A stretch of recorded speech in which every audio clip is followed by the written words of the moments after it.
C'est l'heure de notre second débat, évidemment, débat de société. Vous le savez, on cherche le plus souvent possible à le décaler volontairement de l'actualité du jour. On a choisi ce soir de vous parler des déserts médicaux. Selon l'Association des maires ruraux de France, il manque 6000 généralistes dans nos campagnes. Démonstration en Mayenne avec Jérémy Heinzmann. Évron, 7000 habitants à 35 km de Laval. Et ici, sur toutes les lèvres, la même réponse. Est-ce que vous avez un médecin traitant? Eh bien, on l'avait avant, mais on ne l'a plus depuis le 30 juin. Mon médecin est parti à la retraite. Fin juin, 3 généralistes partent à la retraite sans être remplacés. Alors début septembre, quand un nouveau médecin arrive sur la commune, tout le monde se précipite pour s'inscrire. Ça, c'est la file d'attente à 14 heures, en fait. Ça reflétait ce besoin criant des personnes d'avoir un médecin traitant et d'avoir la perspective de pouvoir se faire soigner. Le docteur André, installé ici depuis 8 ans, était aux premières loges. Il a dû refuser des nouveaux patients.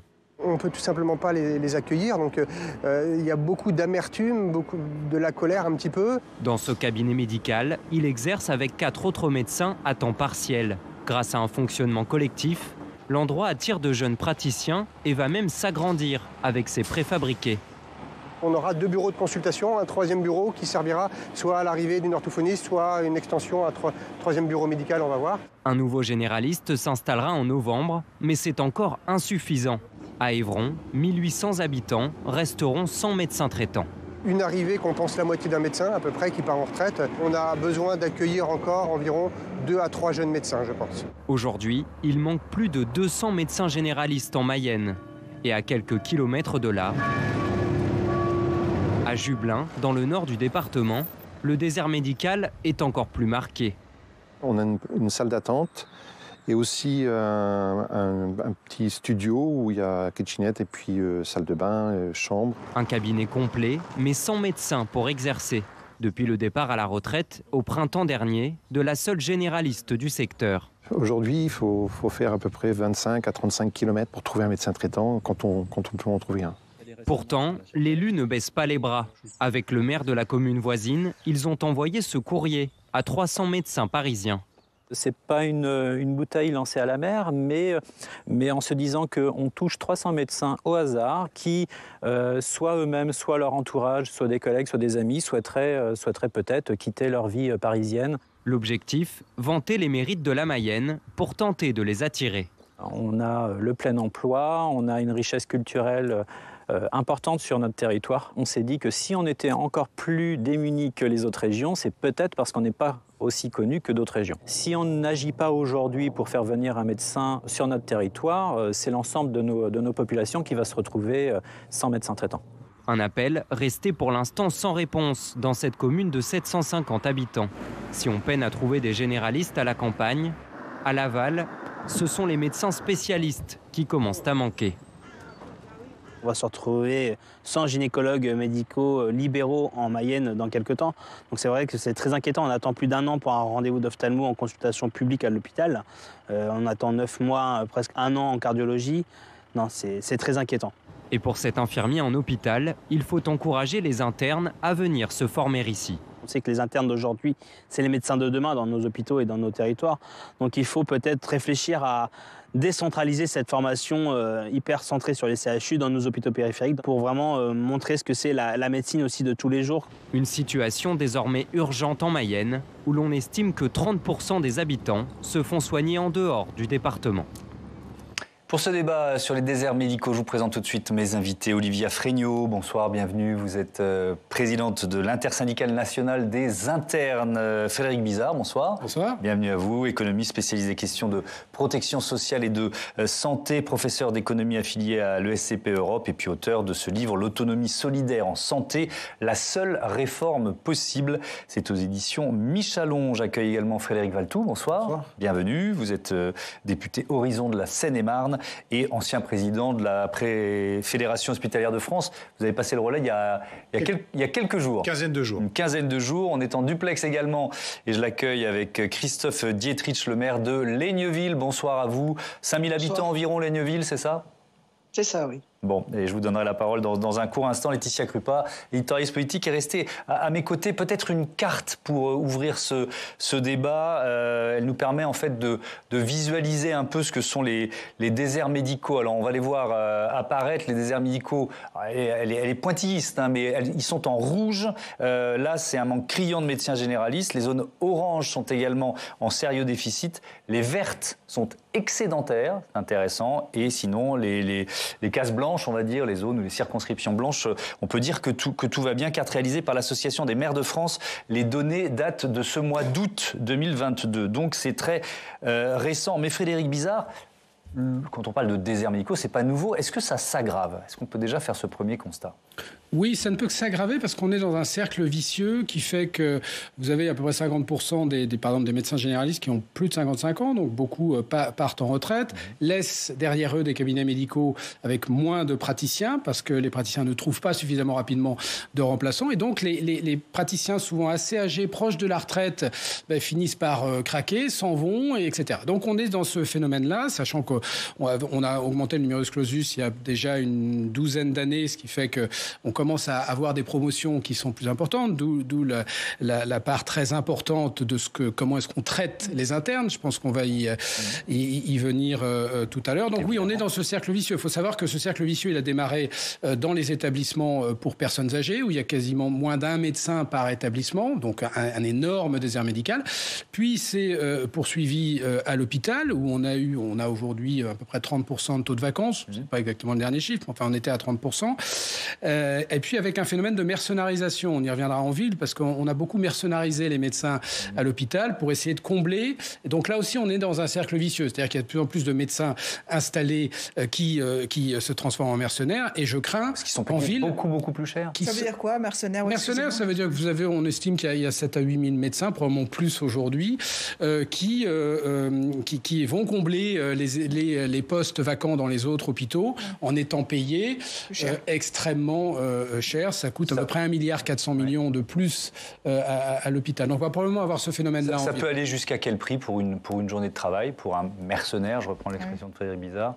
Plusieurs milliers d'euros? Oui, c'est plusieurs milliers d'euros. Ça peut être 2-3 000 euros pour une journée, c'est-à-dire quasiment la moitié d'une salaire en une journée. En exagérant un peu, parce qu'après il y a des charges, etc. Mais globalement, oui, en disant qu'en une semaine, on gagne beaucoup plus qu'en un mois de praticien. Et c'est vrai que c'est un cancer pour l'hôpital. Il y a effectivement... ça s'est développé du fait de plein de phénomènes. Il y a une souplesse comme ça de fonctionnement pour ceux qui le font, qui met de l'autre côté, ça pénalise les hôpitaux. Ça, sans doute, c'est pas non plus bon signe pour les patients, parce que des gens qui sont là pour une semaine, un mois, c'est pas des gens qui connaissent leurs patients, qui connaissent les équipes avec qui ils travaillent, qui n'ont pas les habitudes de chaque hôpital. Et effectivement, le mot de mercenaire, il est justifié. Alors, je reviens, et on est au cœur du sujet, mais sur cette désertification médicale, avec un chiffre que j'ai donné en titre tout à l'heure, 6 millions de Français n'ont pas de médecin traitant, dont 10% souffrent d'une affection de longue durée. Est-ce que ça veut dire, par exemple, ce qu'on appelle, je crois, une perte de chance, c'est-à-dire un risque que les gens soient tout simplement moins bien soignés, Frédéric Valtou? Ah bah oui, quand vous avez une maladie chronique et qu'effectivement vous ne pouvez pas accéder régulièrement aux médecins qui suivent votre état, vous fait faire les examens intermédiaires qui permettent effectivement, en cas d'aggravation de la situation, de vous orienter vers tel ou tel spécialiste ou vers tel ou tel hôpital. Inévitablement, vous êtes tout seul dans votre coin à vous détériorer. Et donc, oui, c'est un vrai sujet de santé publique, et c'est pour ça que le ministre de la Santé fait de cet objectif qui est que chaque Français ait un médecin traitant, un des objectifs de long terme de la politique qu'il souhaite mener, parce que c'est un vrai souci de santé publique. Il y a deux marqueurs qui doivent être suivis. Il y a effectivement cette question, à peu près de 10 à 12% des Français qui n'ont plus de médecin traitant, dont certains, effectivement, mériteraient largement de ne pas être dans cette situation. Et puis le deuxième, c'est que la France, certes, on vit longtemps, mais on a une espérance de vie en bonne santé qui est parmi les plus faibles d'Europe. C'est-à-dire, on vit longtemps, mais on a une espérance de vie en bonne santé aux alentours de 65, 66 ans, ce qui nous place loin derrière des pays voisins comme l'Italie, l'Espagne, l'Allemagne, etc. on vit finalement assez peu en bonne santé et assez longtemps. Donc ça veut dire que les 15-20 dernières années de sa vie, on a de fortes chances d'être en mauvaise santé. Donc on est consommateur de soins à un moment où le système de santé est en train de se péter la gueule. Alors les zones rurales, c'est évidemment dans ces zones-là que c'est le plus compliqué. Pas seulement on y viendra, mais c'est quand même beaucoup plus compliqué. 6 fois plus difficile de consulter un médecin en milieu rural qu'en ville, selon toujours cette étude de l'Association des maires ruraux de France. Olivia Fregnault, est-ce que les jeunes médecins ne veulent pas s'installer à la campagne? Là, je reviens aux généralistes d'une manière générale. Aux généralistes spécifiquement? Oui. En fait, généraliste ou pas, je peux étendre. Moi, je représente des internes de toutes les spécialités, y compris la médecine générale. On a très envie d'aller à la campagne ou d'aller dans tous les territoires. Il n'y a pas de frein particulier à aller s'installer dans une zone plus que dans une autre. Le principal frein, en fait, c'est que avant nos 30 ans, parce que globalement nos études durent une dizaine d'années, en comptant les redoublements, les années de césure, etc. On sait que les études de médecine durent en général plus de 10 ans. À 30 ans, quand on a passé ces 10 années et donc toute notre vingtaine à construire toute notre vie dans la plus grande agglomération de la région où il y a le CHU, où on est quasi exclusivement en stage pendant toute notre formation, et qu'on a construit notre vie avec un conjoint, une conjointe, avec des enfants, 6% des internes sont parents, donc ça fait quand même un certain nombre, on est plus de 30 000, donc 6% ça fait du monde, on ne part plus de cette zone où on s'est installé. Donc ça veut dire qu'il faudrait anticiper, c'est-à-dire faudrait sortir de ce touche CHU dans la formation des internes. Il faudrait sortir de cette grande agglomération et de cette formation université centrée, ou en tout cas développer les universités rurales comme ça peut se faire ailleurs, pour inciter déjà plus de jeunes de plus de milieux à aller dans les études de médecine, les démocratiser davantage. On reste dans des études qui sont parmi les moins démocratisées pour la population générale. Et ça permettrait aussi de faire découvrir les territoires dès le plus jeune âge de ces étudiants et donc leur donner envie de rester. On sait que dès la première année de l'internat, la plupart des internes ont choisi le lieu d'exercice où ils vont être, en tout cas pour leurs premières années, parce qu'ils y construisent leur projet professionnel et parce qu'ils y rencontrent des équipes, quand ils y rencontrent des équipes bienveillantes. Donc, il y a fort à parier que si, dès leurs premières années, ils vont faire leur stage dans des territoires sous-denses, en étant bien encadrés, bien sûr, ils s'y projetteront et ils s'y installeront. Intéressant. Christophe Zétry, je me tourne vers vous, peut-être pour un retour d'expérience. Le désert médical dans votre ville de Laigneville, ça a commencé comment? C'est quoi le point de départ? Le point de départ, c'est le départ des 3 médecins en 2017 qui avaient à Laigneville, dont un couple, et donc ils sont partis en retraite.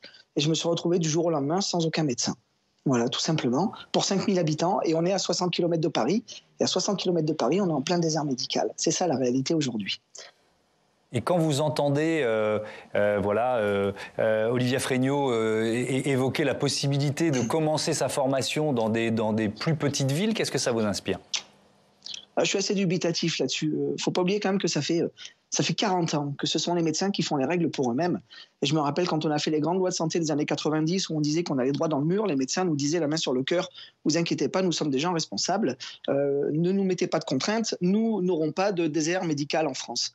Et aujourd'hui, non seulement on a un désert médical en France, mais le désert médical, aujourd'hui, s'accentue de plus en plus. Et donc, ça fait 40 ans qu'on a des médecins qui font les règles pour eux-mêmes. Et au final, on ne prend absolument pas en considération la parole des élus locaux, des habitants. On ne prend en compte que la parole des médecins. Et ça, c'est un peu regrettable. Et aujourd'hui, on a toujours ce même problème. Moi, je suis désolé, on a à peu près tout essayé. On a donné de l'argent pour que les médecins s'installent. On leur a payé des ordinateurs. On a pris en compte un certain nombre de choses.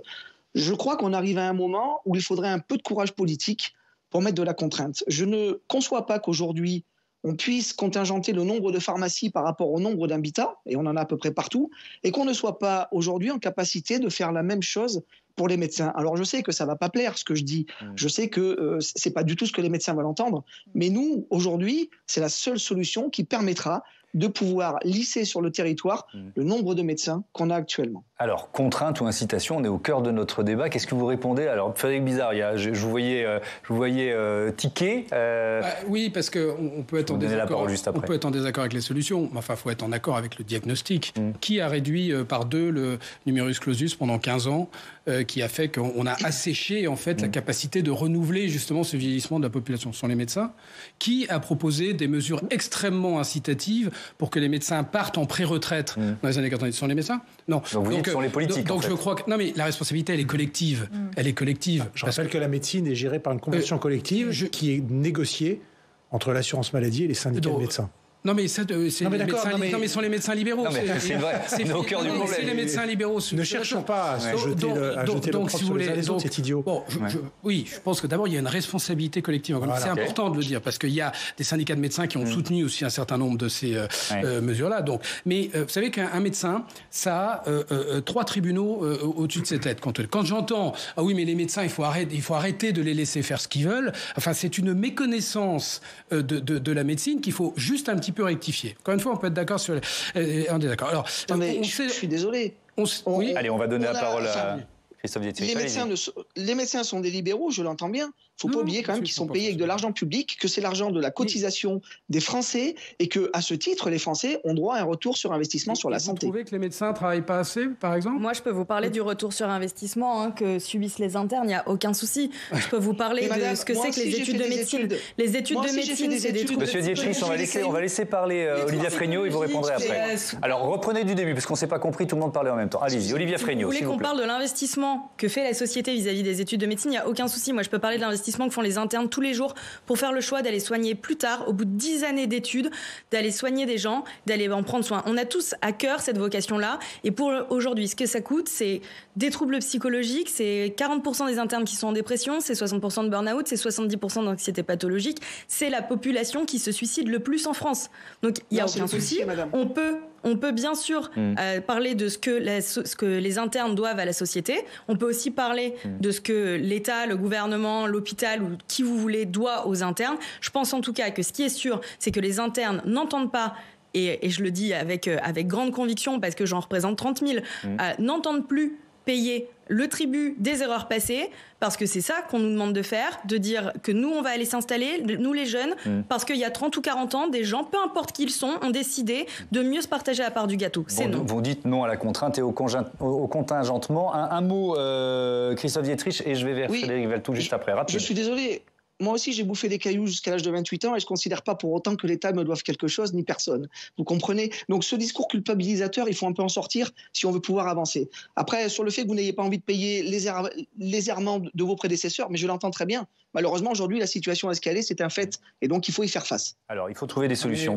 Juste les cailloux que vous avez mangés, on les a tous mangés quand on était jeune. Sauf qu'il faut savoir qu'aucun hôpital ne tourne sans les internes. Et si vous saviez le salaire des internes pendant à peu près 4 ans, quand ils ont entre 25 et 29 ans, je pense que là aussi, vous voyez, il faut mettre les faits. Ça, vous ne pouvez pas dire ça. Vous ne pouvez pas dire que les internes doivent quelque chose à l'État, parce que c'est juste sur ce que vous dites. Nous, on a fait des études qui prouvent que l'État économise 360 000 € par interne. Bon, Frédéric Valletoux, allez-y. Pardon, mais je n'ai pas compris dans les propos de monsieur le maire qu'il opposait les internes à l'intérêt général ou aux soins. Je pense qu'il pointait simplement le fait... Il dit, est-ce qu'il faut un contingentement, comme pour les pharmaciens ? C'est une vérité, c'est qu'au fil du temps, la médecine s'est exonérée d'un certain nombre de contraintes, qu'on le veuille ou non. Parlons de l'histoire, au-delà de l'installation, parlons de l'histoire des gardes et de cette décision quelques années avant que émerge la problématique des déserts médicaux, qui en 2003 décide qu'effectivement les médecins libéraux ont à s'exonérer de ce qu'on appelait tour de garde avant.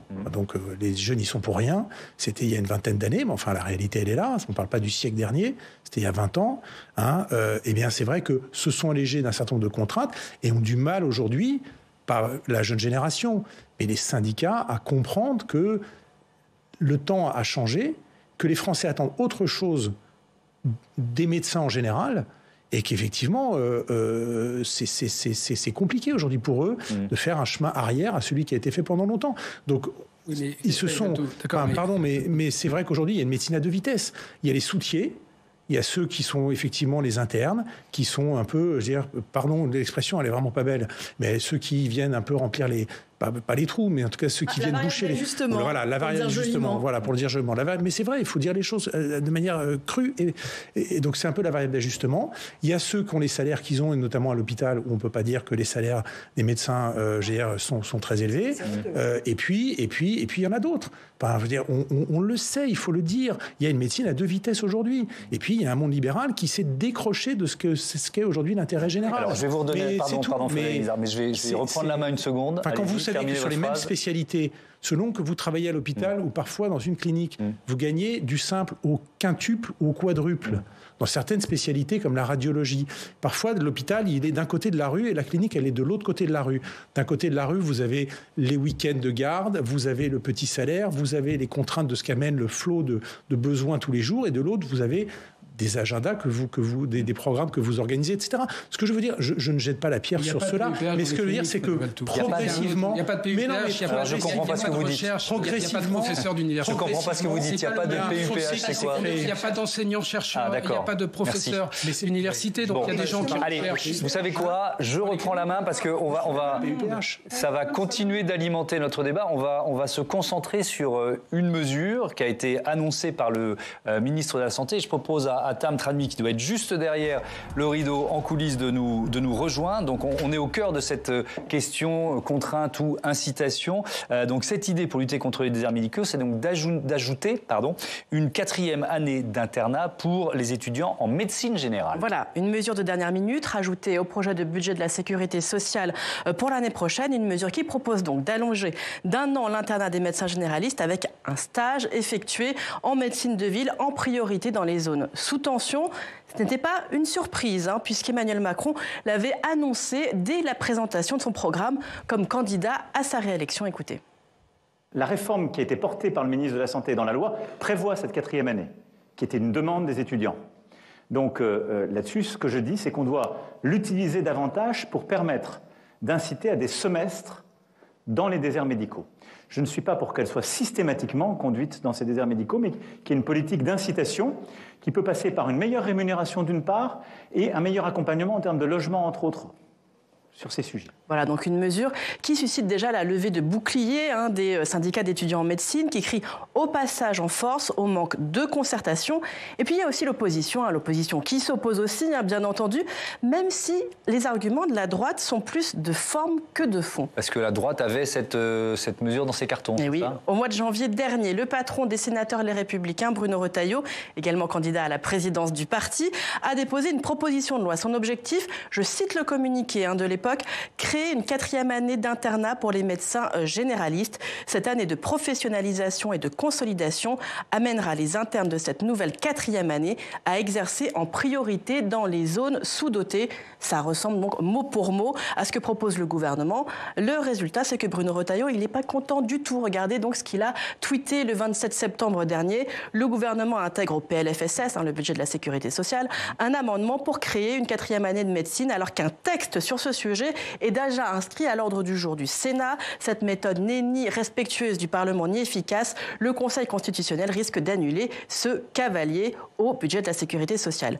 L'argument, c'est donc de dire que cette mesure, elle n'a rien de budgétaire. Donc elle n'a rien à faire dans le budget de la Sécu. Et les sénateurs ont aussi, bien sûr, le sentiment que le gouvernement essaye de leur couper l'herbe sous le pied. Oui, est-ce que le gouvernement va voter le texte des LR et vice-versa ? C'est toute la question. Est-ce que le gouvernement peut refuser de voter la proposition de loi de Bruno Retailleau, qui sera donc débattue le 18 octobre, alors que l'exécutif propose exactement la même chose dans un texte qui est examiné quasiment en même temps à l'Assemblée? Et si le gouvernement s'y refuse, est-ce que les LR peuvent continuer à s'opposer sur de pures questions de forme, alors qu'ils veulent, eux aussi, cette 4e année qui se déroule prioritairement dans les zones sous tension? Écoutez, c'est pas la première fois que ce cas de figure se présente au Parlement. C'est fréquent qu'un exécutif refuse une proposition parlementaire pour sortir parfois un mois plus tard un projet de loi équivalent, et cela pour s'en attribuer la paternité. C'est classique. Mais entre ce qui se passe sur les retraites, où les camps défendent tout de même la retraite à 65 ans, et cet exemple-ci, on a sérieusement l'impression que les deux camps passent leur temps à se tirer la bourre, si vous me permettez l'expression, mais aussi parce qu'ils défendent bien souvent ces temps-ci les mêmes mesures. Merci Tam. Alors on ne va pas refaire l'analyse politique, on pourrait en rire de tout ça, sauf que c'est la question des déserts médicaux, et on a commencé en disant qu'il y avait des pertes de chance pour certains patients, donc c'est quand même très très important. Cette 4e année d'internat, elle n'est pas obligatoire, elle sera incitative. Alors je vous vois tiquer parce que vous n'êtes pas tout à fait d'accord. Vous vous y opposez, pourquoi ? Alors, la 4e année en elle-même sera obligatoire. Ouais. Ce sera les lieux de stage qui seraient uniquement incitatifs. C'est ça. On s'y oppose pour plusieurs raisons. La première, c'est que la 4e année de médecine doit être, si elle est faite, une année qu'on construit à visée pédagogique. Or, l'inclure de la sorte dans le PLFSS, dans un contexte où on a des PPL coercitives qui sortent de tous les partis, et au vu des débats qu'il y a actuellement, la crainte, et d'ailleurs c'est présenté comme une solution à moyen terme d'accès aux soins. Or, on le disait en préambule de cette émission, les internes sont des gens qui vont rester pendant 6 mois ou 1 an dans le territoire, et les populations ont besoin de gens qui s'investissent dans ces territoires, notamment de médecins qui s'investissent. Peut-être qu'ils auront envie d'y rester ensuite. Alors, quand on oblige quelqu'un à aller quelque part, il n'y reste jamais. Il va partir. Ça, je vous en fais la certitude. Et je peux aussi dire d'ailleurs, parce qu'on parlait tout à l'heure du fait qu'ils sont payés par l'argent des contribuables, aucun problème. Si on leur dit, mais vu que vous êtes payés par la Sécu, vous devez tant d'années, si on les oblige à le faire, ils vont se déconventionner. Et on va aggraver des inégalités qui existent déjà.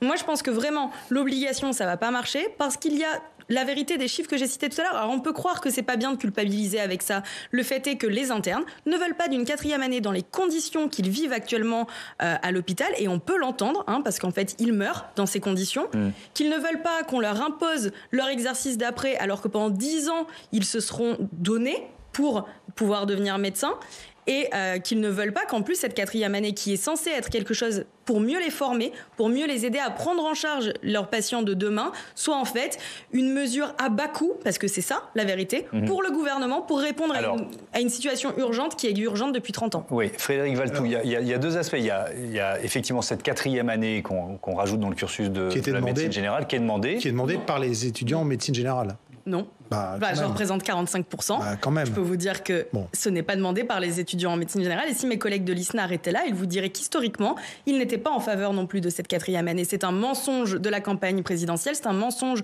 de monsieur le ministre de la Santé, monsieur Braun, qui l'a encore dit pas plus tard que ce week-end à une convention médicale. C'est faux. Ce n'est pas une demande des étudiants. En revanche, si on doit supporter cette 4e année, on veut être force de proposition, on veut construire cette maquette, pour que ça ne se fasse pas encore contre nous. Alors, allez-y, Frédéric Valletoux. Pourquoi, je pense que cette idée, vous la soutenez, pourquoi ?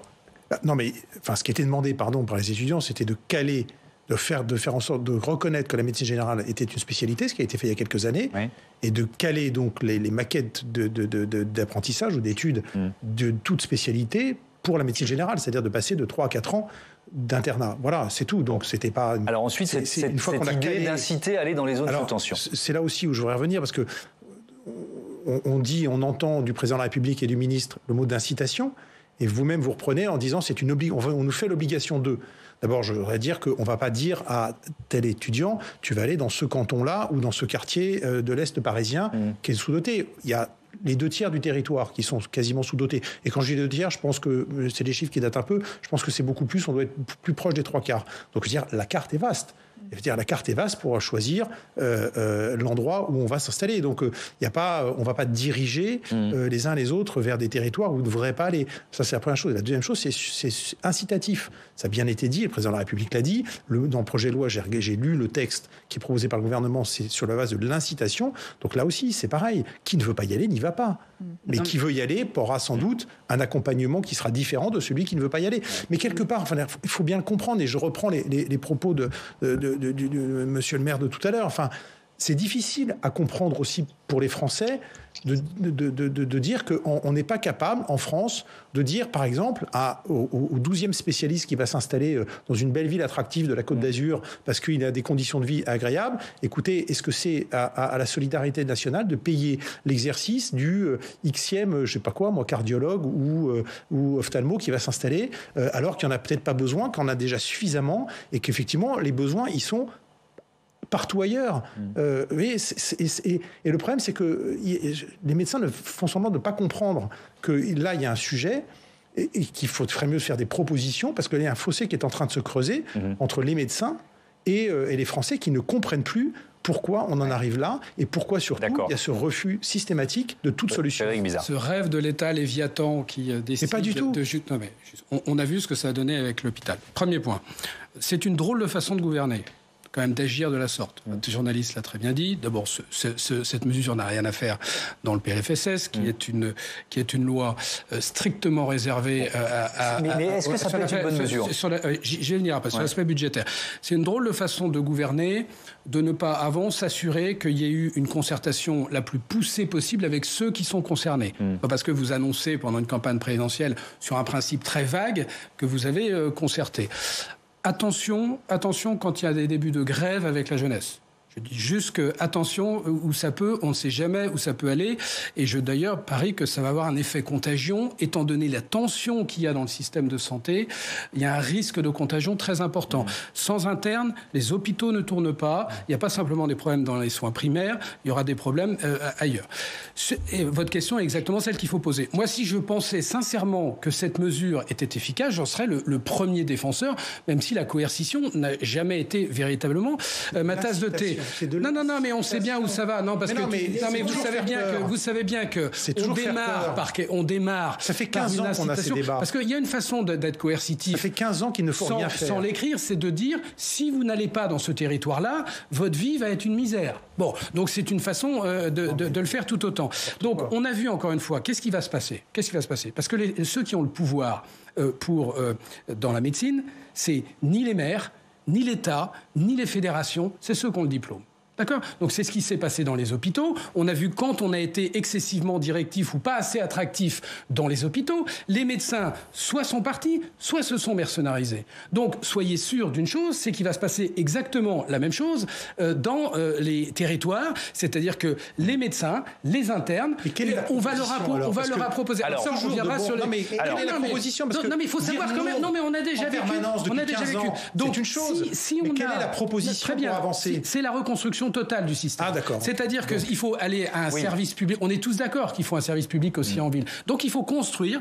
Le service public, il n'existe qu'à l'hôpital, dans les textes, dans l'organisation. Donc il faut construire un service public territorial de santé avec les acteurs. Il faut gérer à partir des territoires. Donc il faut construire des territoires de santé uniques. Arrêter avec ces GHT, ces CPTS, ces territoires de santé, ça n'a aucun sens. Donc il faut reconstruire. Mais vous allez me dire, oui, ça peut prendre du temps. Ça ne prend pas des années, mais ça peut prendre du temps. Mais une fois que vous avez vous montrez la lumière au bout du tunnel, parce que c'est un tunnel aujourd'hui, en particulier pour les jeunes, là vous pouvez commencer à vous mettre autour de la table et à vous dire, en attendant, il faut qu'on règle les problèmes de court terme, mais on ne les règle pas qu'avec les jeunes. On les règle aussi avec ceux qui ont envie de partir. Juste, j'ai l'impression que la communication du ministère de la Santé a très mal fonctionné. Je ne sais pas si vous savez que le ministre de la Santé a lancé le volet santé du Conseil national de la refondation lundi au Mans. C'est-à-dire qu'une grande concertation avec les citoyens, les experts médicaux, les experts... dans le dos là, elles viennent d'être lancées. Donc, ce ne seront pas des mesures coercitives. Après la présentation du PLFSS. Depuis lundi. Allez, pas très bon.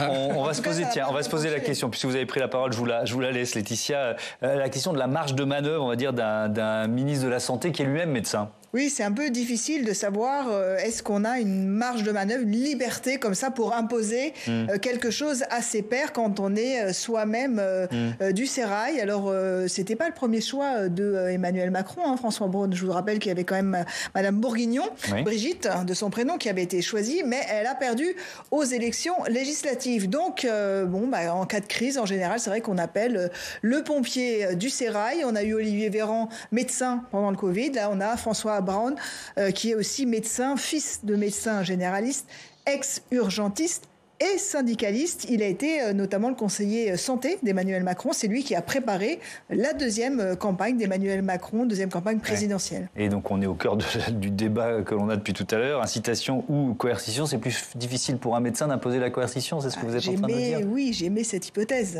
Quand on est à l'intérieur d'un système et qu'on appartient à une corporation, c'est plus difficile et qu'on a peut-être même la casquette de lobbyiste. Thomas, il était syndicaliste. Donc c'est peut-être plus difficile, oui, d'imposer quelque chose à ses pairs. Et d'ailleurs, pendant toute la campagne présidentielle, ça a été très clair. Il n'y aura pas de coercition. Emmanuel Macron l'a répété. Par exemple, il y a une mesure que François Braun a posée justement au Mans lundi, parce qu'il n'y a pas que cette 4e année.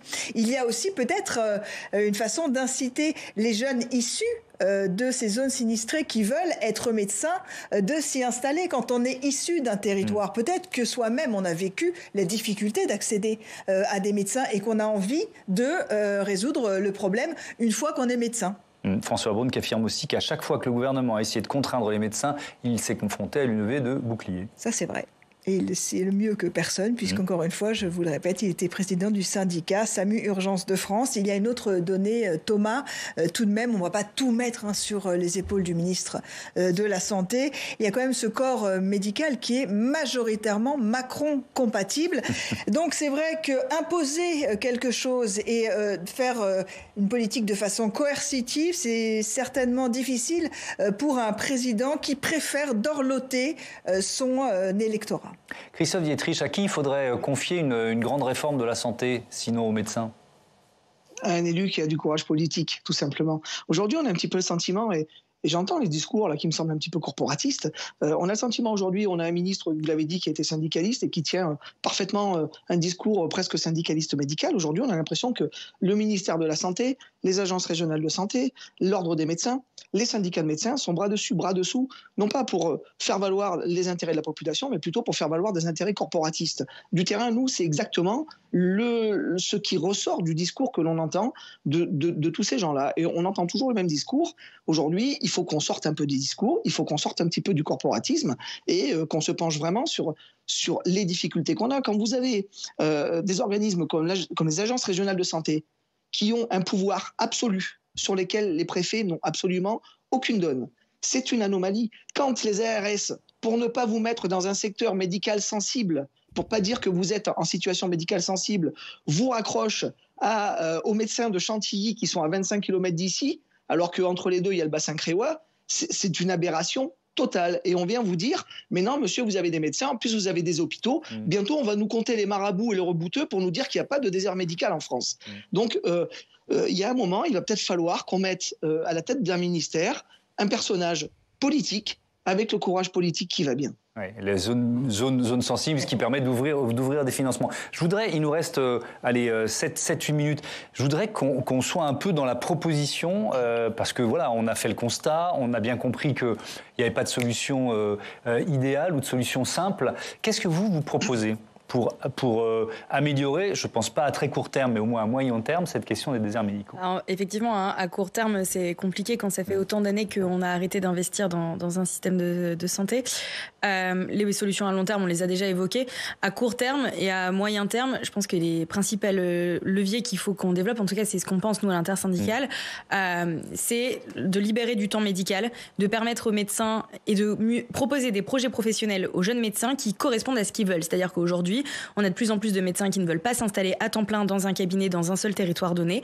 Aujourd'hui, ce que les jeunes veulent, ce sont des exercices mixtes dès le début de leur carrière. Ça veut dire quoi ça? Ça veut dire hôpital et cabinet? Ça veut dire ville et zone rurale. Ça veut dire pouvoir partager leur exercice au cours d'une même semaine entre différents lieux ou au cours d'un même mois. Enfin, je veux dire, tous les formats sont envisageables entre différents lieux, entre différents modes d'exercice pour pouvoir soigner différentes populations et pour pouvoir répondre à ce qu'ils ont envie. Et aussi parce qu'ils ont moins envie d'être libéraux et plus envie d'être salariés qu'avant. Aussi, dans un monde où les médecins de demain sont en fait des médecins femmes, on a 60% des internes qui sont en fait des femmes. Oui. Qui recherchent une certaine sécurité, notamment dans les désirs de parentalité, parce qu'aujourd'hui être libéral et vouloir avoir une maternité, ça reste quelque chose de compliqué. Et aussi parce qu'on fait face à de plus en plus de violences quand on s'installe seul en ville et dans des zones un peu reculées, et notamment dans les zones sous-denses. Donc cette idée de créer de pouvoirs, parce que vous travaillez en groupe finalement pendant toute votre scolarité, toute votre formation, rester en groupe d'une certaine façon. Oui, finalement vu que pendant 10 ans on est séquestré au CHU à travailler uniquement en équipe, comment est-ce qu'on peut avoir envie de travailler tout seul? Ok, j'entends ça. Alors Frédéric Bizard, je sais que vous êtes pour une grande réforme, mais si on essaye de trouver une solution, peut-être la décision la plus urgente qu'il faudrait prendre pour contrer ces déserts médicaux? Il n'y a pas de solution miracle. Ça n'existe pas. Nous, ça fait depuis 3 ans, vous avez cité Autonomie solidaire, on a réfléchi à 150 personnes de toutes spécialités, de toutes tendances politiques. Bon, on est arrivé sur un modèle qu'on va présenter dans 8 jours, donc c'est compliqué d'abord, il n'y a pas de solution. Mais j'irai dans le sens du maire, autant sa précédente intervention, vous étiez totalement désaccord, autant je suis à 100% d'accord. Sur les ARS. Non, sur la gouvernance. Monsieur le maire dit, à très juste titre, il faut repolitiser la santé. La santé est gérée de façon purement comptable et technique. D'accord ? Vous n'avez aucune orientation politique sur le système de santé. Donc la santé, c'est pas simplement d'abord du soin. C'est Frédéric Valletoux l'a dit, c'est la bonne santé est beaucoup plus importante encore que le soin. C'est la bonne santé par excès, le soin par défaut. Donc vous voyez qu'il faut réorganiser ça. D'ailleurs, dans ce nouveau modèle où les maires, les collectivités territoriales auront un rôle. Donc repolitiser la santé, comment on peut le faire ? Par exemple, on peut le faire en proposant une loi d'orientation et de programmation sanitaire à 5 ans. C'est-à-dire à demander à ce que l'État définisse une vraie stratégie de long terme qui soit débattue au Parlement et qui soit aussi débattue pendant les campagnes présidentielles. Et ensuite, il faut une réforme institutionnelle majeure puisqu'on a aujourd'hui des ARS qui sont purement administratives, très peu de compétences en santé publique, alors que ça doit être le bras armé de l'État dans les régions en santé publique. Ensuite, tout ce qui concerne la conduite et la tutelle des professionnels de santé, nous pensons d'abord qu'il faut quelque chose d'unitaire, d'unifié. Et il faut arrêter d'avoir l'hôpital avec l'État, la ville avec l'assurance maladie et puis les établissements pour personnes âgées avec la CNSA, Caisse nationale de santé autonomie. Donc il faut unifier ça sous un même toit. On propose que ça soit l'assurance maladie, qui serait bien appelée assurance santé. Et il faut partir, encore une fois, de la gestion à partir de territoires. 450 territoires de santé, 150 000 habitants. Et là, vous confiez ces territoires à un pool de représentants, des professionnels de santé, des représentants des patients, les représentants des collectivités territoriales, et vous leur confiez, sous forme de délégation de services publics, qui est au cœur du modèle, véritablement la gestion de ces territoires. Alors, je ne dis pas que ça va tout régler, mais on sait bien que quand, d'abord, on responsabilise les acteurs, c'est pas la coercition, on les responsabilise, d'accord ? Et on leur demande de régler les problèmes de santé publique et les problèmes d'accès aux soins. On sait bien, quand il y a les gens réfléchissent sur un territoire qu'ils connaissent par cœur, les solutions viennent beaucoup plus facilement que si c'est décidé en centrale. Alors, cette idée de territorialiser d'une certaine façon, c'est une idée qu'effectivement, on est plusieurs à défendre et je partage ce point de vue. On est plusieurs à défendre.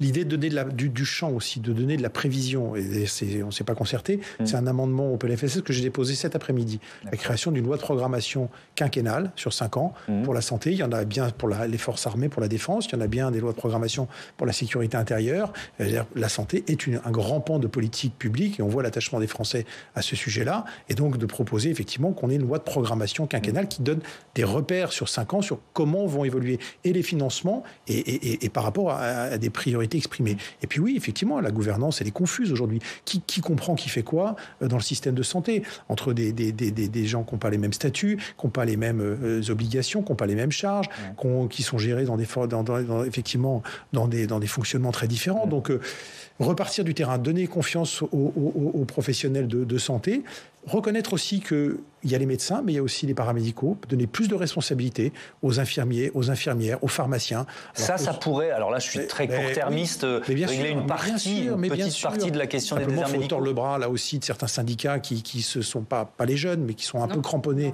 sur ces... Oui, vous êtes en faveur, mais pas tous. Voilà, parce que c'est vrai que... Donc il y a des syndicats de médecins qui disent « Ah non, on veut faire tous ces gestes, on ne peut pas laisser un infirmier les faire à notre place. » Regardez les années qu'on a mis avant d'autoriser les pharmaciens à vacciner. Et voilà, donc, et sur plein de sujets. On peut dire la même chose sur les pompiers, ils ont dû se battre pendant très longtemps pour avoir le droit de faire certains gestes de santé. On parlait des maladies chroniques, une infirmière, est-ce qu'elle n'est pas capable de suivre les gradients de santé, les indicateurs de santé d'un patient? Et puis s'il y a une alerte qui s'installe, qui apparaît, elle va déclencher un rendez-vous chez un médecin. Voilà, donc il y a énormément de lignes à faire bouger, effectivement, pour rendre du temps médical à ceux qui ont été formés pour ça, à s'appuyer sur l'ensemble des professionnels de santé et pour redonner de l'oxygène, de l'air et effectivement lever les contraintes bureaucatiques qui sont beaucoup pesées. Il faut donner un sens public, il faut donner un sens à la réforme. Donc il ne faut pas faire des bouts de réforme. Il faut voter l'amendement à l'Assemblée. Oui, mais au Sénat. Et le reste, il faut le reste, sinon ça n'a pas de sens. Merci beaucoup. Donner du sens à la réforme et donc au métier des soignants. On est bien bien d'accord là-dessus. Merci beaucoup, merci à tous d'avoir participé à ce débat ici et en duplex. C'était vraiment passionnant. Je vais citer de nouveau votre livre, Frédéric Bizard, L'autonomie solidaire en santé, la seule réforme possible. Livre publié aux éditions Michalon. Voilà, je vous dis à lundi. Et puis je vous donne rendez-vous en nom d'Oriane Mancini. Demain matin, 8h, elle reçoit Aurore Berger, la présidente du groupe Renaissance à l'Assemblée.